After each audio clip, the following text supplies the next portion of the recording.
What's up? So we're back. This workout is for April 16th. We're going to go into our warm-up. We're going to do 2 rounds, 12 repetitions of each movement. We're going to start with alternating toy soldiers.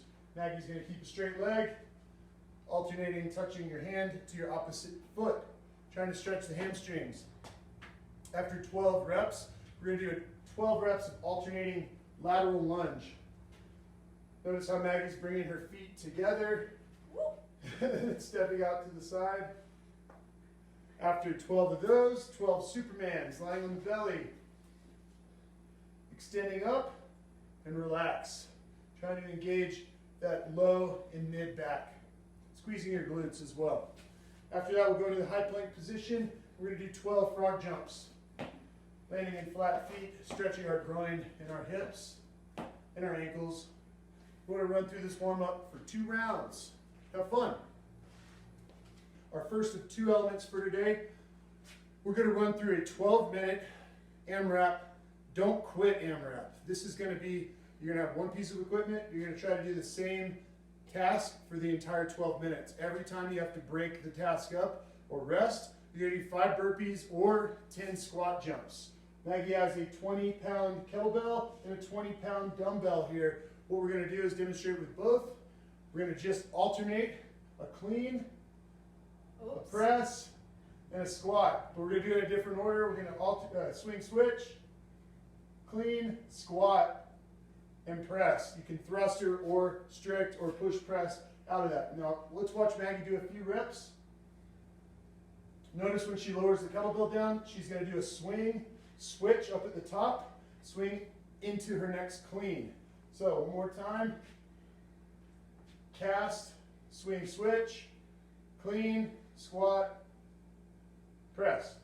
One more, cast, swing, switch, clean, squat, and thruster that time. Cool, so you're gonna run through that for 12 minutes. I have no idea how many reps we did. I was steaming afterwards, probably 200 to 300 reps, who knows. Have fun, try to also focus on not, when you doing any type of single arm swinging or hinging movement, not allowing your body to twist. I had to be aware of that, pulsing back, feeling both hamstrings, and then popping forward with my glutes. Anything to add? Yeah, I had to cue my glutes every time to make sure I wasn't feeling anything in my back, so every rep I was thinking about it at the back, squeezing my glutes, bring my hips forward. Super important, even though we're dealing with lightweight where you can run for 12 or 15 minutes, it's not something to take for granted and not be cognizant on proper displacement between legs and feeling it in your hamstrings and your glutes. Remember that, don't get hurt, have fun, and try to last the whole 12 minutes.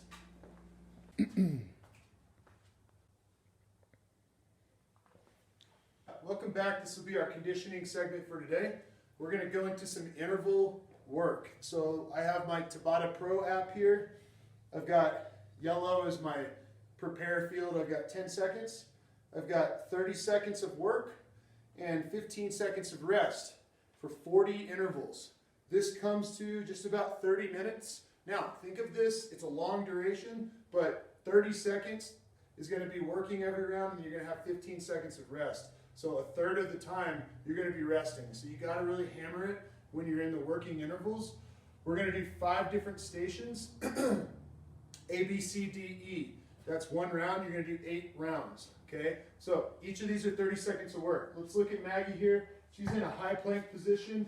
We're going to do 5 squat jacks. She's bringing her legs out, keeping her back stationary, and then 5 plank knee tucks. Also trying to keep the butt down.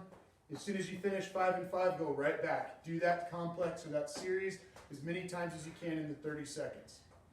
The second one we're going to do, you want to have a little bit more room, so a driveway or a big room would be good here. We're going to touch, jump, touch, shuffle. Touch, jump, touch, low shuffle. Touch, jump, touch, low shuffle. You want to go about 15 to 20 feet on the shuffle, and you're trying to get about 7 to 8 down and backs in that 30 seconds. Okay, so our third one is going to be a supine or inverted plank. I was on my knuckles here. Maggie looks like she's on her fists.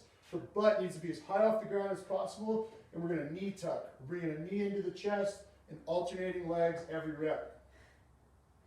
These are harder than they look. Really good posterior chain work and good core work. Okay, after that, we're going to take our single leg booster one step forward. So what I did was 4 on each leg. After 4, I switched. So Maggie's going to drop back. Go slow on this one. Her right arm is up when she's down, and when she comes up, her left arm drives. She's going to do 4 or 3, and then switch legs. Whatever you can do an equal number of in the 30 seconds is how you should do it, and it should be a little faster than what she's going right there. Once you get the hang of it, it's about getting that work done and jumping as high as you can right back into the next one.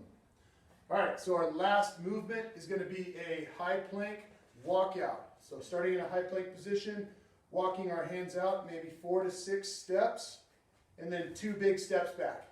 And then reach out again, 4 to 6 little steps, 2 big steps back with the opposite hand. Okay? Keep running through that one for 30 seconds. That's 1 round. We're going to do 8 rounds of this. We got through round 1 and 2, and we were like, damn, this is going to take some time. It's exhausting. It wasn't that bad. By the end of it, felt pretty refreshed, right? Yeah. Anything to add? Yeah, in the middle it feels like it's really long, so you feel like you need to hold off for some of the later reps. But when you get down to it, it's 30 seconds of work. So really working that 30 seconds to actually make the whole WOD worth it, because you're only actually doing about 20 minutes of high intensity stuff. 2/3 of it is work. All right, have fun. This is 42 minutes of work today, so get after it, and we'll see you tomorrow.